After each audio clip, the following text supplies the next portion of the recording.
Welcome to the Driven Dental Podcast, where all things dental drive our curiosity to have meaningful conversations about self-development, business scalability, and prioritizing people over profits. This podcast will leave you ready to drive your practice to new levels of success. I am Matt Robinson, COO and co-founder of Operation Dental, writer of the Driven Dental Practice, and your host. Dentistry is about its people.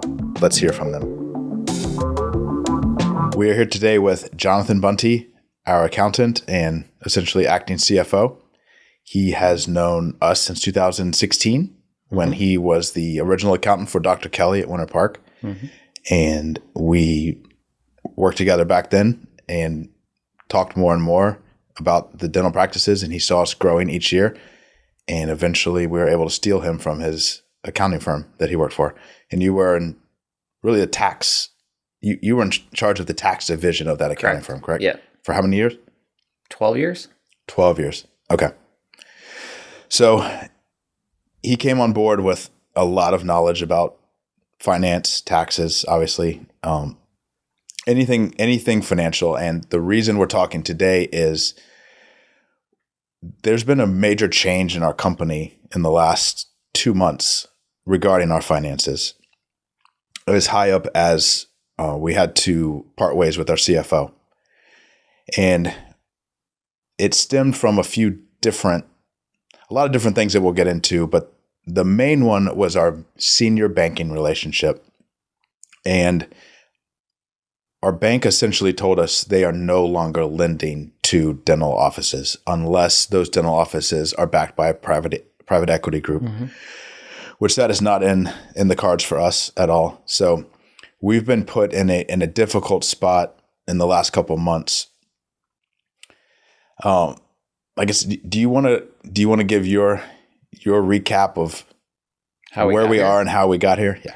Well, how we got here is obviously you and Peter wanted to buy another office. So you partnered with Citibank and you did these one-off loans, which is a great way to start.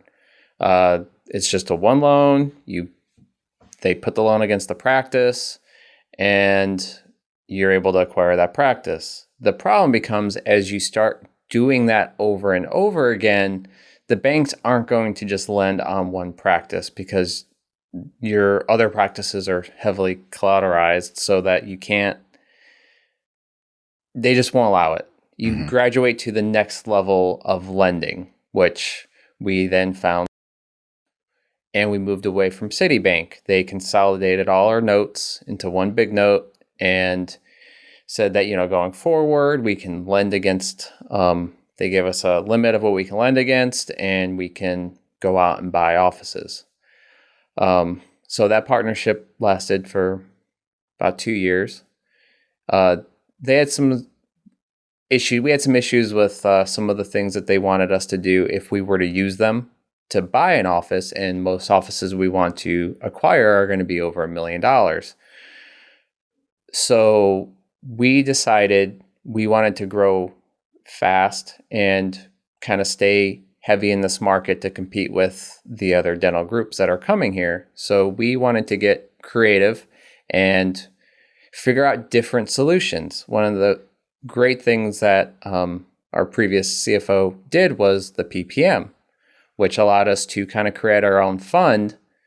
And what is PPM? So PPM is a private placement memorandum. It's governed by the SEC, but you don't file anything with the SEC other than just the initial paperwork. There are rules and guidelines for investors who invest in that fund, but we were able to raise $6 million over the past 2 years with this fund that allowed us to fuel our growth. The other thing we wanted to do was just kind of keep in place, but do these other types of financing. It just became overly complicated because we're trying to do different strategies with each new acquisition. And we kind of veered away from, I think, what made us great in the first place, was to just identify an office. If we like it, if it feels good, we move forward, we acquire it, and we move on. So it got complicated because we had outside investors investing in us. Correct. Through this PPM fund. We did that so we wouldn't have to partner with a private equity group for their investment. Correct. So we didn't have to sell the company, but we could offer an investment with an interest rate. Correct. Or preferred stock. But then we also, we wanted to start getting into startups. Correct. Which they did not have a program for startups. Correct. So we had to break away from the traditional, we have a loan with under Operation Dental and the practice is under Operation Dental. So we had to break off from our organizational chart with this entity outside of our normal practice because was not the bank for it. Correct. They did not do startups. Mm-hmm. There are banks out there that do. So in speaking with banks that we've been looking to possibly move to, a lot of them just give you a blank check and say, here, do what you want, use it for a startup. They'll allow us to not include that into our revenue calcs for quite a while the startup's getting going. Things like that was not like that. It was more just if we had to buy an office, acquire an existing office. Mm-hmm. And at the time that we signed with, the acquisition market was really heating up with these private equity groups coming in, partnering with DSOs, and they just have a lot of cash and they were offering 8, 10, 12 times EBITDA to buy these offices cash. And it financially didn't make sense for us to try and compete with that. We couldn't compete with that, but when you're spending that much in an office, I feel like you're putting an undue burden not only on the staff for that office to produce, but on the staff for the company as a whole, because you've just spent a lot of cash that could have been used in other places for growth opportunities. Right.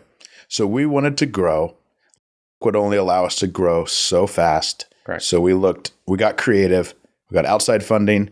We got from different banks, we got funding for startups. And then we even had some of our dentists partner with a bank and have a startup under their name. Correct. So eventually,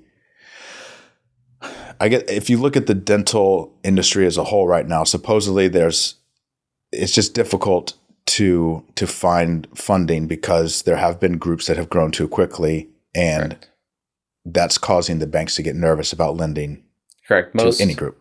Most banks we've talked to have said that they've seen losses in their portfolio from DSOs because they've grown too quickly, or like I said, they were paying way too much for practices to begin with. Right. So essentially, we got to the point where we got creative, we grew, we got the company to, we'll do around 40 million in revenue this year.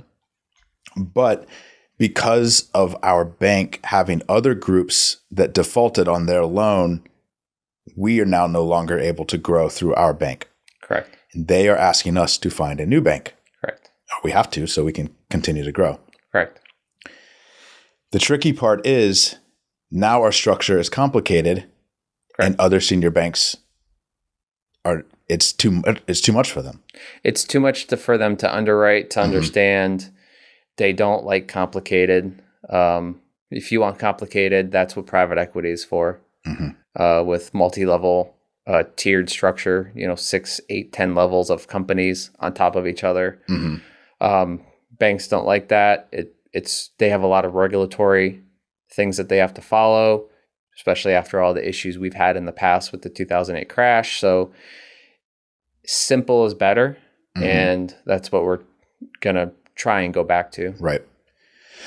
So before we talk about how we're going to get out of this, what do you think we could have done to not get into this position in the first place? Or if we were in the same position where we're at the mercy of the bank, just not lending to dental, us being in a better position to get out of it? So, I mean, there's a couple things. We are human, so we see these other groups growing and how they're doing it, and we wanted to emulate that. The issue was I think, got away from our plan of what made us good in the first place. We started with acquisitions, and we were fine with that, and then we got the idea to do startups. But in order to do the startups, we had to start getting creative, and the more we started doing these startups, the more creative we got. And then trying to acquire certain practices through different methods, trying to bypass also created some complexity that we probably didn't need to be with. So veering to doing startups is fine. I just think we probably should have mapped it out, how it was going to look through the finances. We kind of did it, and then we thought, oh, hey, we'll get the financing after the fact. Because that's kind of how City sometimes would work. You guys would buy like a small practice with cash. City would come in and refinance it. And we had that. But as, things tightened up, COVID hit, banks changed. And that kind of became a thing of the past, especially with our size. So we should have probably mapped that out more and really found a bank to partner with. The DSO that we kind of followed with the formula of having the dentist buy, they worked with 2 different banks. They had a very strong relationship with those banks. Those banks knew what they were doing, and we should have spent more time vetting out the banks and really coming up with that plan before just jumping in and doing it. I know for me personally, I underestimated how much cash it takes to grow a startup. Yep. So can you talk about outside of the P&L, when you're looking at any startup, there's going to be a loss for a while. Hopefully in the first year, you're breaking even at least and getting profitable just at the end of that first year. But there's so many expenses that if you look at a practice on paper, the P&L says, oh, you're breaking even or it's profitable. But from a cash perspective, it's not even close. So can you talk about how expensive really a startup is cash-wise? Well, first you have to look at the outflows of the practice. If you have a practice loan, that's going to be cash coming out that you have to cover every month. You then have rent. If you're doing a new startup, as we all know, real estate is expensive. So we're going to have high rent. That's going to start right away as it opens. You're also having to hire a dentist who's coming into a startup that doesn't have a patient base. So to be fair to the dentist, you have to offer them a really robust, minimum salary to allow them to keep living the lifestyle that they're used to get them to come in to be the dentist for that office. So you're going to have a high salary cost, low patient account to start with, and you have to have a really solid marketing plan to be able to get out and get those patients in as fast as possible. So that takes, mailers that cost money, advertising via Facebook, Google, all the different channels. So you're not only spending money on the build out and the equipment, but you're spending money on the dentist. You're having to pay the staff. You're paying hygienists that may be sitting around not doing anything. So the cost, whatever you spend on the build out, figure half of that is going to be spent keeping that office afloat through the first 6 months while you're building that staff up. Right. And some banks will give you working capital to cover that, but most aren't going to cover the full loss. So you have to account for all those different variables with the dentist, not overpaying, but making sure that they're comfortable while they're building up their patient base. Yeah. So we underestimated, I think, how much cash it took for these startups. And another thing about a startup is you have to have the office big enough so that to be super profitable, you want a bigger office. But in the very beginning, you're paying rent for the whole thing, but you're only using a fraction of it. So the faster you can build that office up into 2 or 3 dentists, the faster you become profitable, but the more money it takes to build as fast as possible. Yeah, we're kind of, with our startups, I think the best solution is you're going to spend a little bit more on the build out, but have it just fully built out. If you are planning on this office being a 2 or 3 dentist office, have the build out now, because it's going to be the cheapest it's ever going to be is before it opens, when there's no patients in there. You're not having to move things around, this and that.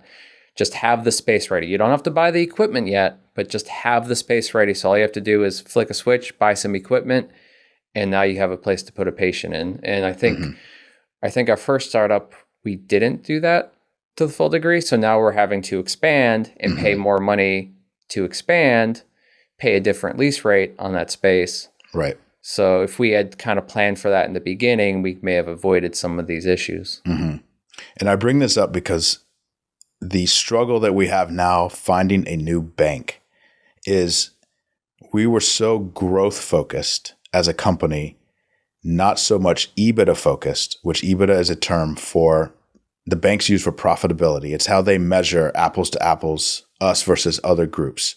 Correct. And our focus was on revenue and growth, not so much the profit of all of these offices and trying to get every last dime of profit out of them. But the problem is when you go to switch banks, they look at profit. So that has put us in a bind as well.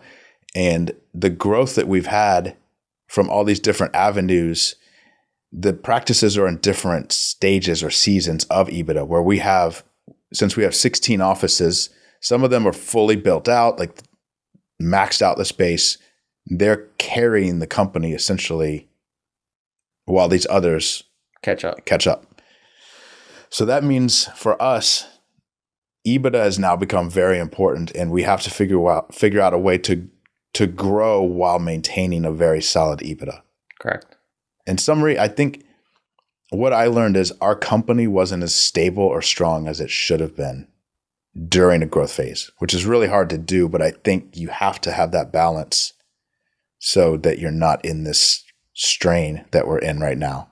Right. So, getting out of, I'd say, the mess is, as we've seen banks look at EBITDA, they want strong EBITDA, which is earnings before depreciation, interest, taxes, amortization. Essentially, it's add backs. If you look at a P&L, you have your gross revenue, your expenses, but there may be some expenses in there that you could essentially add back, things that if someone else bought the practice, they would not have. So EBITDA accounts for all of that, and that gives you your true revenue number. And that's what banks look at. And that's when I say like multiple 10, 12, what these DSOs are buying. They take that number and they multiply it by 10 times, and then they're paying cash for it. So gross revenue is great, and it's a great talking point. But at the end of the day, if you don't have the cash to pay for the things you want to do, that gross revenue means nothing. Right.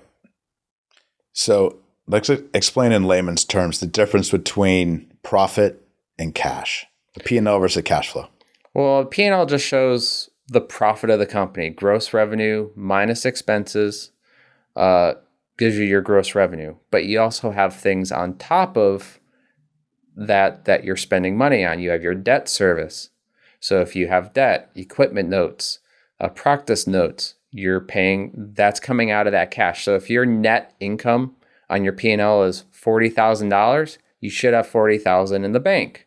But now you spend $10,000 on a practice note. Now you have $30,000 in the bank. Oh, you needed to buy a new dental chair. $20,000's out of the bank if you don't do an equipment note on it. Right. Now you have $10,000 left in cash. And then you have to pay the loan. And then loans or whatever else that you may have that does not show up on the P&L.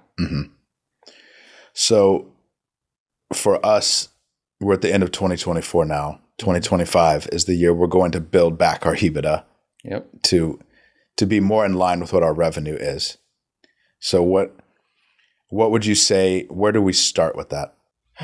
I mean, it's a twofold problem because we need to obviously maximize our patients. So you need to make sure that the schedules are solid.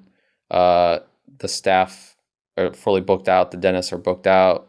And that's obviously marketing's job to help with that, to make sure that, people can see our offices, get appointments. We've implemented a bunch of tools to help with that.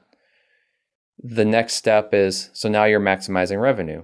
So you also would want to look at our revenue and our costs, look at insurances, our reimbursements, things to try and see if there's anything we can do to maybe push the insurance to increase their reimbursement rates. As you know, our reimbursement rates are for dentistry is just not high as maybe as some other industries. So that's one. So that's the first problem, is the top part of the P&L, the income, and then obviously the expenses. So by being in a larger group, we have the benefit of being able to better negotiate certain supply costs.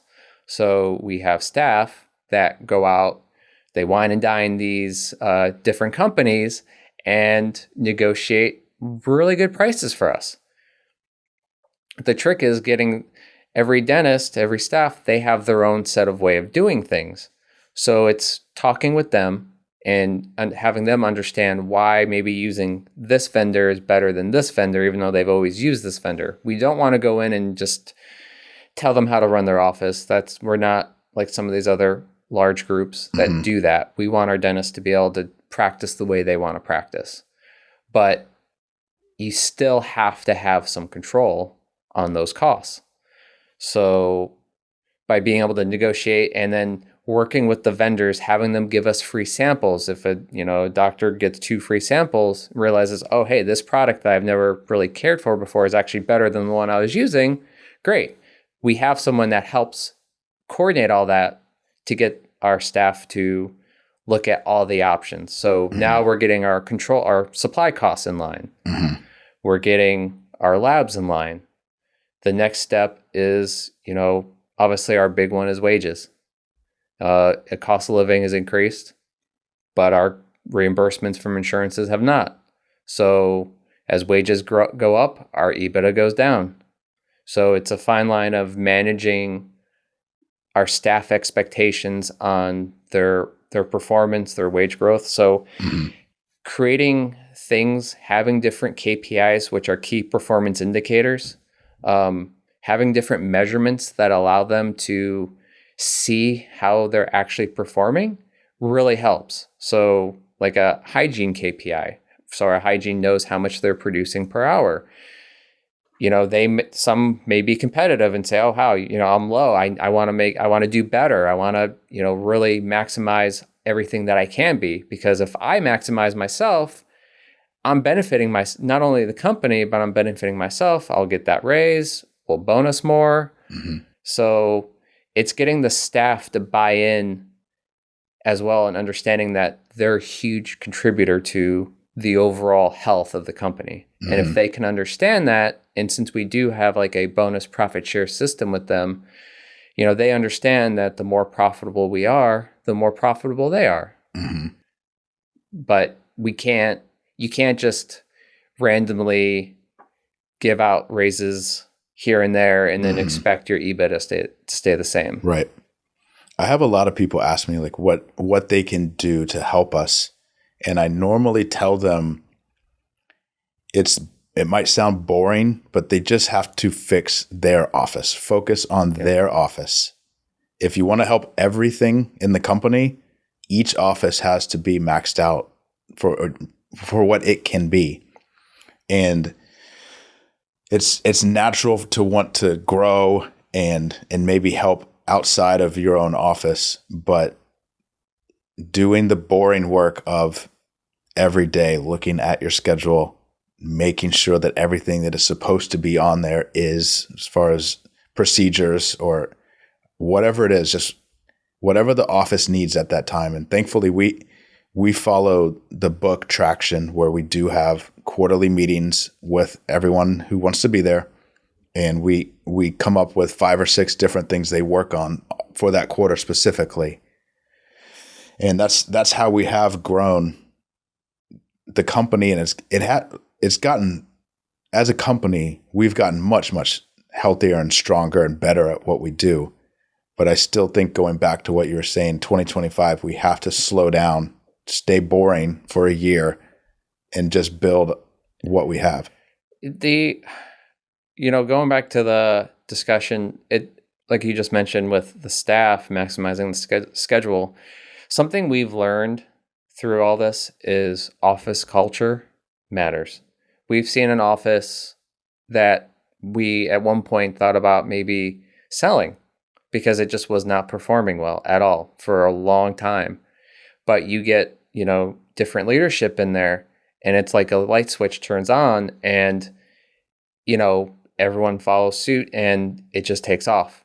Culture is key. And I think you may have mentioned it with some other of your guests. But if that office has a toxic culture, if they just don't believe in not only the culture of the office, but the culture of the company, of what we're trying to achieve, then they're just not going to succeed. But then the question is, what is our culture? Well, for me, Operation Dental, we don't want to partner with private equity. We don't want to just have our dentists and our staff be numbers on a spreadsheet. They're people. We want to empower our dentists, empower our staff, allow them to live comfortably. But we also are a service. We provide a service, a very good service to make people feel good about themselves, help them fix their teeth so their teeth don't hurt. I take great pride in that. And for me, that's what drives me, is because we have a company that helps people. And we obviously want to be profitable and grow that and help as many people as we can, because we feel like our way of doing things really helps everybody. It helps the community, it helps our staff. So if we instill that culture on that staff, they're going to really take off, and you'll see the numbers fall in line on the P&L. So at this point, it doesn't seem like a traditional bank is going to be what works for us, because our structure is just too complicated at the moment. Correct. So there's plans to fix that. But for now, we need a new bank who is a little more aggressive and who understands growth. Right. So can you explain the type of investor we're now looking for? So there's two types of investors we could go for. We have banks. And when I say bank, don't think of like Chase or, the big ones. There are a lot of smaller banks out there that are getting very aggressive, that want to have a company like ours in their portfolio. But the problem is finding them, because they're not local. They may be out west. We have to find them. They have to find us. The second would be, you could call them private equity. They're sometimes called like a family office. They're usually run by a single family. They kind of operate like private equity, but they may offer private equity type deals, but they also offer debt deals, what you could call it mezz debt. So they essentially just loan you a bunch of money, and after you pay it back, it's just like a normal loan, in layman's terms. And they tend to be very aggressive because, they have a lot of different companies in their portfolio. So they're able to do that kind of thing. They also don't want equity. They don't control. They don't act like private equity. They just want to make sure the company's doing well. And, in a few years, they get their money back. So what do you feel like is a realistic growth expectation for us in maybe not this year, but in 2026? It really depends on the type of financing we get. If we get a bank that says, hey, every year you get this amount of money, do with as you please, as long as we're keeping in line with our checks and balances that they require, we could grow a couple offices, 2 acquisitions, 2 startups a year with that model. If, we just get enough money to kind of like recoup some of our costs and we don't really have a whole lot of extra to grow, then I think, maybe 1 acquisition, 1 startup a year for the next 2 years is good. While we focus internally, we have a lot of internal growth. Something we've been actually really good at is growing our current offices, taking them from 1 doctor to 2 doctor to 3 doctor to now just being these beasts of practices. And this is, I think, what our focus is for the next year or two, is taking these other offices that are still coming up, turning them into that. Because if we can grow with our own cash, that's the best way to do it. You're not beholden to anybody else except yourself. And you take your cash and you're reinvesting it in the company. Why is growth so expensive? You got to spend money to make money. Right. But why, when you just it just seems like cash goes away so fast with a new office that you just don't expect, or if you don't watch it, it's staggering. Yeah. I mean, you gotta make sure the area is good. You gotta have good staff in place. The nice thing about there's pros and cons to acquisitions versus startups. With startups, you hire people and you can kind of instill your culture in them on day one. Acquisitions, sometimes you have staff that have been, it takes them longer to maybe change to the culture you want. They hear DSO, they think of bad things, they worry about their job, this and that.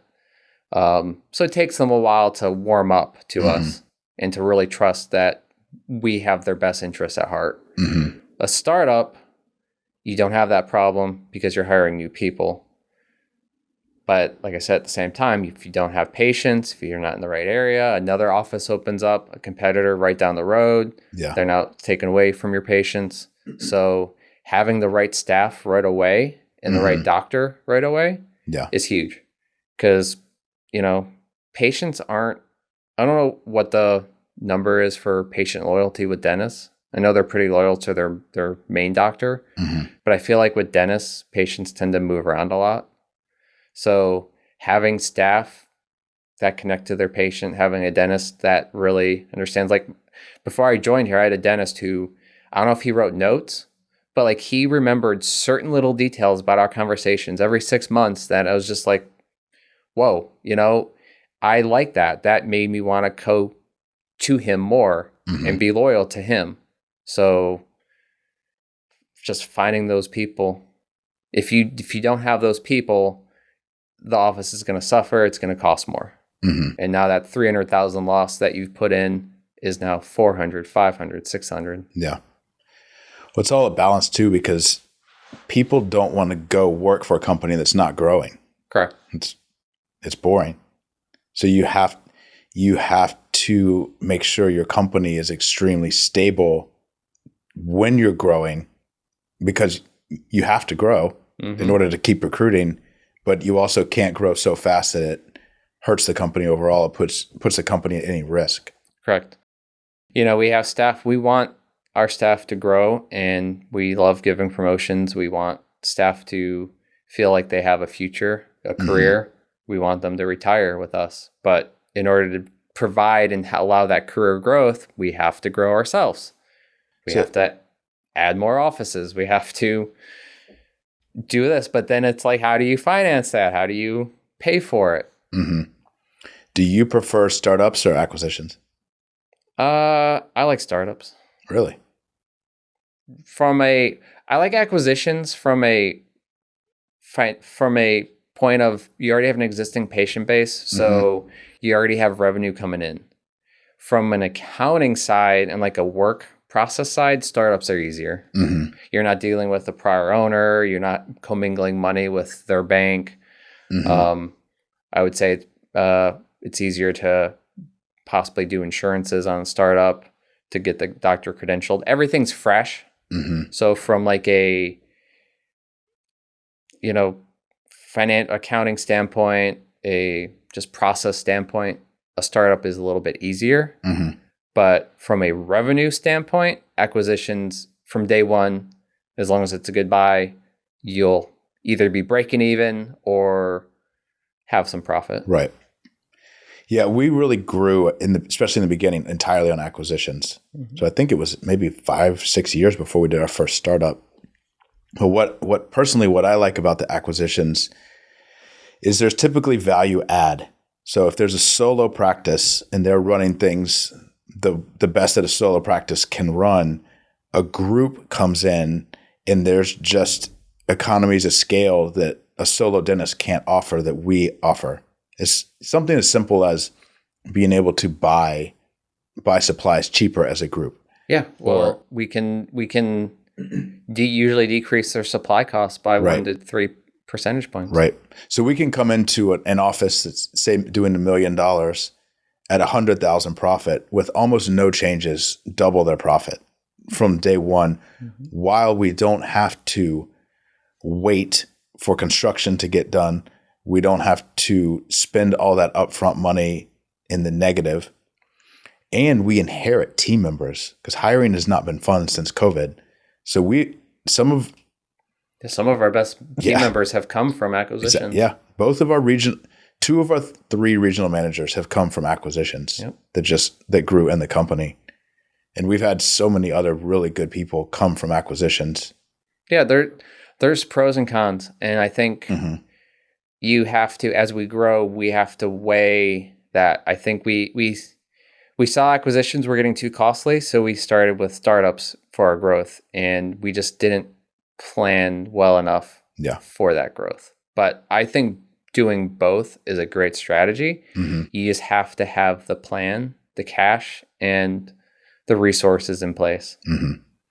You said something the other day that was really kind of reassuring to me, because when you're searching for a new bank, it seems daunting, and until something is signed with a new bank, it's pretty stressful. But you said something about once we find this bank, then we can finally just go back and focus on the business itself. I feel like the last 2 months, it's been very difficult to do both, to focus on a bank and the business itself.